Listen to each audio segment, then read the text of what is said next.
Warning, this video contains flashing images and humour that some might find offensive. Hey guys, you may have seen online that people everywhere are talking about the 10-day challenge. So I thought I'd see what it's like for myself. And I thought I'd also do, like, a video diary documenting my experience of the 10-day challenge. Well, here it goes. I'll get started from now. I'll see you guys in the next video. Yep, we're recording. Recently on social media, everyone's been talking about a curious new trend. Meow Boys, an internet subculture of young men who connect online and live out their feline fantasies. Putting on shows for other Meow Boys, these young men have created a global platform so that they can run free. For some Meow Boys, their online cat identity, or persona, is where they feel most comfortable. To get a better understanding of this phenomenon, we connected with one of the internet's most active Meow Boys, who agreed to show the world a behind-the-scenes look at reality inside this feline subculture. Ewan, whose online persona is Fuzzy Face, has been a Meow Boy, he says, for as long as he can remember. We've come to Gren, in Surrey, to see what's up. I've always felt more comfortable in my persona. It's who I am. I've never felt like I fit into human society. So to find other people online who also want to express their feline side was eye-opening. It's a lifestyle that really makes me feel complete. Before I became an online Meow Boy, I suffered from anxiety and depression, but now I feel like my life finally has meaning.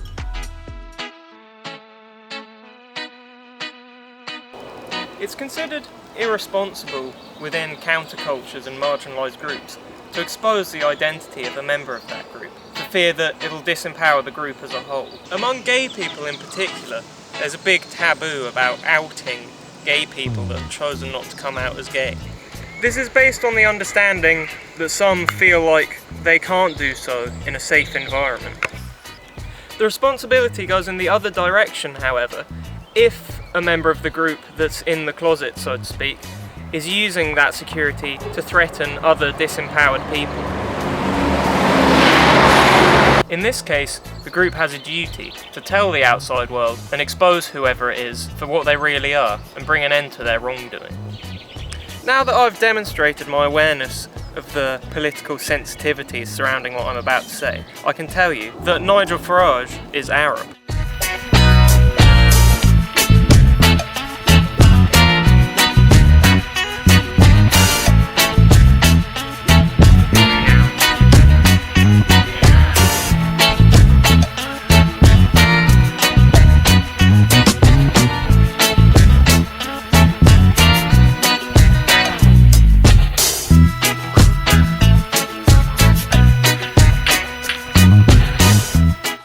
I was at the pub yesterday afternoon with the Laditos, and they were all saying that the football is now worse because it's being broadcast on Amazon. Apparently, there's no longer any half-time, and when a player gets injured, they just keep playing. They said that the pitch is now covered in bottles of pee in every game. And there's a bit of water that's got on the lens. That's fine. Yeah. And they also said that the commentators now work such long hours that they've established a tent city in the studio. Cut.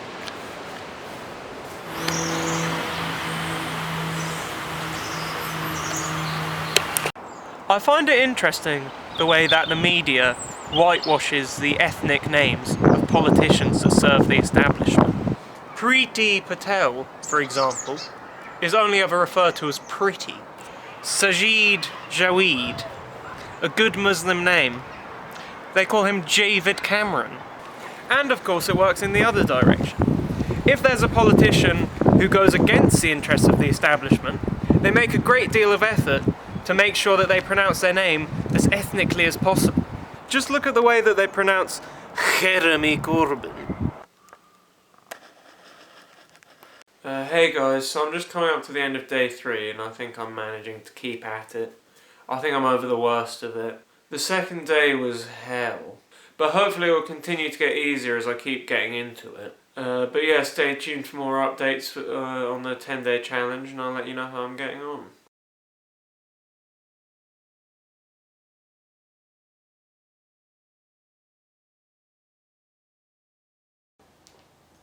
I recently joined a dating app for people that are members of the independent group. It's called Tinge.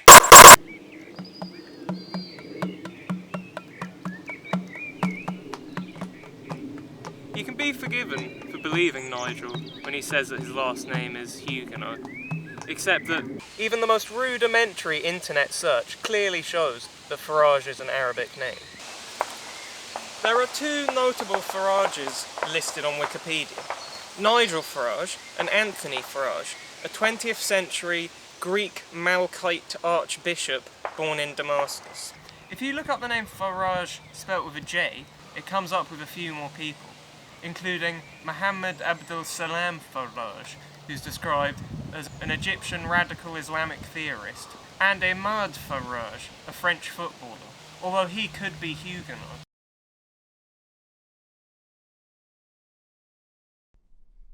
I'm also on a dating app for meeting nomadic inhabitants of the Arctic Circle. It's called Tundra. Apart from a feline aesthetic and certain cat-like mannerisms, what does being a Meowboy online actually involve?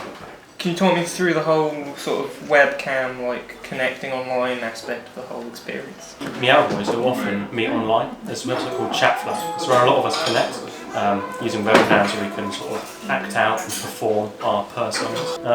That's who we are, it's part of who we are. Meowing, that's where we get the name from, Meow Boys. So meowing is when you and another Meowboy will sort of have a kind of webcam conversation with each other. It's the chance we get to interact and live out our fantasies and our ideas as Meow Boys. But being a Meowboy is more than just an online thing. For you it's an identity. Absolutely. Same way you feel like a human, I feel like a cat. It's not that difficult to get your head around.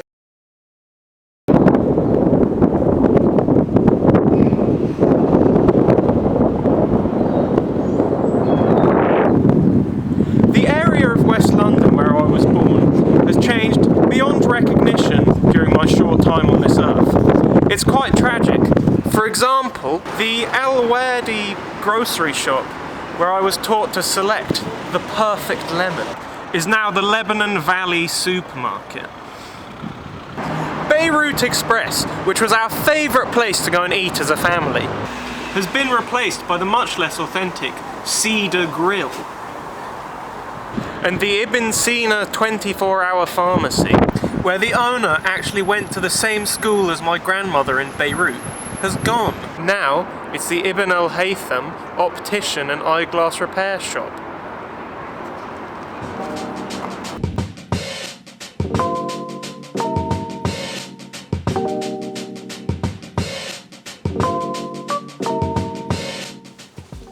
Now, it's worth pointing out that I'm not particularly interested in Nigel Farage's physical appearance. And it actually makes me feel a bit uncomfortable making the case to an outside audience that anyone looks Arab. You know, I could get into some sort of eugenicist argument where I talk about the pigmentation of his skin, the dimensions of his facial features, and comment on his thick, once jet black head of hair.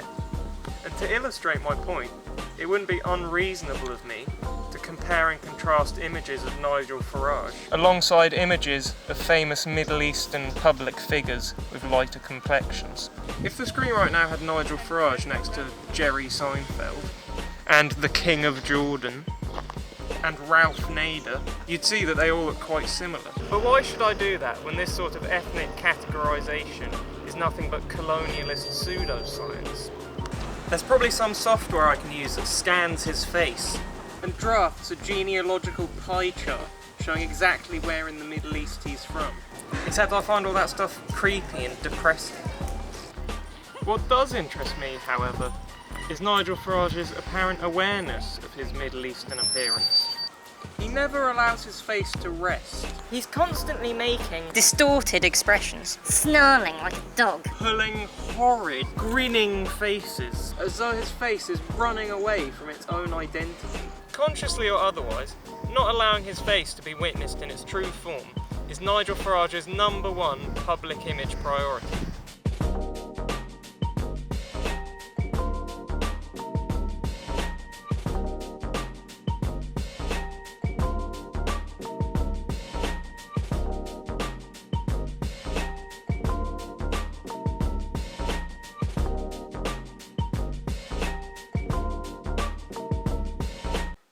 Okay, so I'm on day 5 of the 10-day challenge.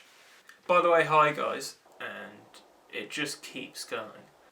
Day 6 and 7 are the weekend, and I'm hoping that will give me a chance to rest and get on top of the 10-day challenge and push through to the end. But what can I say, day 5 has been brutal. I keep having this reoccurring dream. In the dream, for some reason, I'm standing outside BBC's broadcasting house, and suddenly, all of my favourite left-wing commentators all come out of the building at the same time. And they all call me over, and they're followed by the UK's most notable Palestinian activists. And we start talking politics. It feels so real, apart from that in the dream, none of them are wearing their visitor's badge lanyards. I wonder what Jeremy Corbyn will do when he steps back from frontline politics. Perhaps, like Tony Blair, he'll start giving lectures to war criminals. Or maybe he'll go the way of Ed Miliband and become a podcaster's assistant.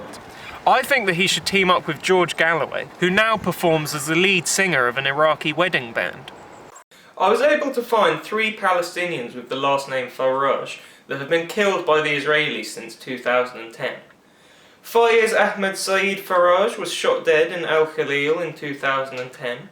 Wissam Jamal Talib Farage was gunned down in the Shufat refugee camp in 2015. And most recently, Khalid Farage was martyred in an airstrike in Gaza on the 13th of November 2019. Although I'm sure they're all descended from Huguenots.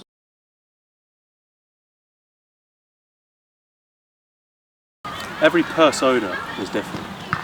I'm a kitten, which means I try and be a lot more playful and curious than other online meow interactions. I try to come across as very bouncy when I'm meowing online, and I try and represent the more cute and fuzzy aspects of Meowboy identity. You get feisties on their webcam sessions, they go berserk. You know, they'll be getting their big claws out and scratching the sofa, for example. Feisty personas tend to revolve a lot more around the hunting and predatory aspects of the domesticated cat. Another group of fat cats, or Garfields, that I sometimes hear on chat. They tend to be just sitting around in front of the camera, just looking fed up generally. They represent the sort of more lazy and indoorsy aspect of the cat universe. They tend to be older and larger men. Everyone on Chatflap's talking about this old warehouse in London has been converted into a sanctuary for Meow Boys. I want to move in and live at my persona 24/7.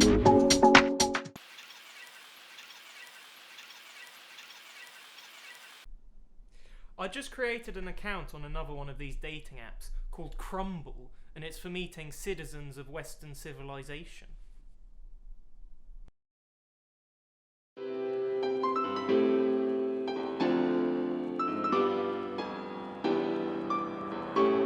When Nigel Farage, who's always smoking, first came on the scene, we all thought he must have had a grandfather or whatever who was Arab and came to England and successfully managed to pose as a Huguenot. And now he's going on about Muslim immigration.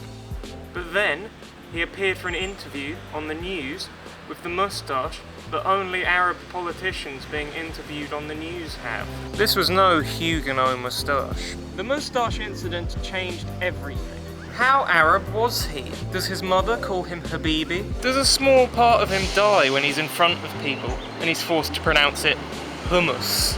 Does he speak Arabic? Is the main attraction in his living room a big painting of the Dome of the Rock? The truth is that we'll never really know how Arab Nigel Farage is, because the media and the government want everyone to blame everything on immigrants.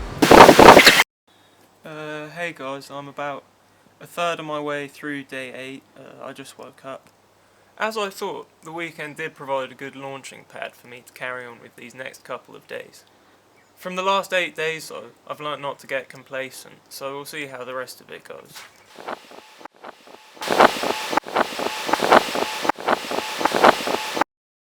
Is life in Gren viable for a meow boy like yourself who wants to explore his identity? It really brings me down when people make hurtful comments about how I look, you know, my appearance. Like on my town and my street especially. People don't know what it means to be different. I suffer because of it. My mum is very supportive though.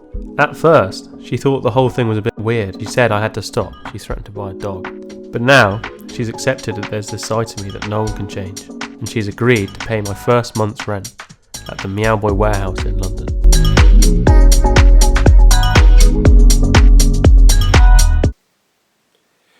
Okay, day 10 is over. Yay. Did it, guys. You know, during day 9 I didn't think I was going to make it till the end. At one point I was definitely considering giving up. Wow, what an intense experience. I'm glad I did it though. Would I recommend the 10-day challenge? I definitely would. The feeling of accomplishment that I now have, having done the full 10 days, is remarkable. I'd definitely give it a try if you know, it's your kind of thing. So what message do you have for the people watching on their phones? What can they do to make life easier for Meow Boys, or anyone who's different? There's nothing anyone has to do. I think there needs to be more understanding in the world, or else everyone will continue to drift further and further apart until we can't even see each other anymore.